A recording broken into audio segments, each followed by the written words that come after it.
Hello everyone, Parnashree লাইফস্টাইলে তোমাদের সবাইকে অনেক অনেক স্বাগত। আজ তোমাদের সাথে গোটা রবিবার দিন কি করে কাটালাম সেটাই শেয়ার করে নিচ্ছি।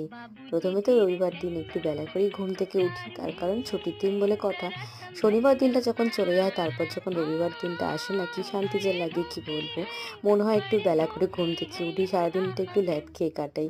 তো সেইভাবেই আর কি বেলা করে ঘুম থেকে উঠে ফ্রেশ হয়ে গরম গরম চা বানিয়ে নিয়ে চায়ে চুমুক আর বিস্কিট ভিজিয়ে চা তো খেলাম। তারপর ভাবলাম ব্রেকফাস্টে কি খাওয়া যায়। ভাবতে ভাবতে রান্নাঘরে এসে দেখি সকাল সকাল প্রেসার কুকারে ভাত হয়ে গেছে, আর তার সাথেই ছিল আলু সিদ্ধ আর ডিম সিদ্ধ। তো ব্যাস, এই সেদ্ধ ভাত থেকে কে আর লোভ সামলাতে পারে বলো। তাই আমিও তাড়াতাড়ি করে থালায় গরম গরম ভাত বেড়ে একেবারে আলু সিদ্ধ, ডিম সিদ্ধ, শুকনো লঙ্কা, সর্ষের তেল দিয়ে ঝাল ঝাল করে মেখে একেবারে অমৃত খেলাম। তবে এই ব্রেকফাস্টটা কিন্তু শেষ নয়, কারণ এরপর লাঞ্চে ছিল মাছের মাথার ডাল, ওলের ডাঁটা, ইলিশ মাছ ভাজা আর ইলিশ মাছের তেল। তো লাঞ্চের পর ঘুম থেকে উঠে সন্ধ্যাবেলা খেলাম চা আর বিস্কুট, আর এরপর রাত্রেবেলা ডিনারের জন্য ছিল ঝাল ঝাল চিকেন কষা।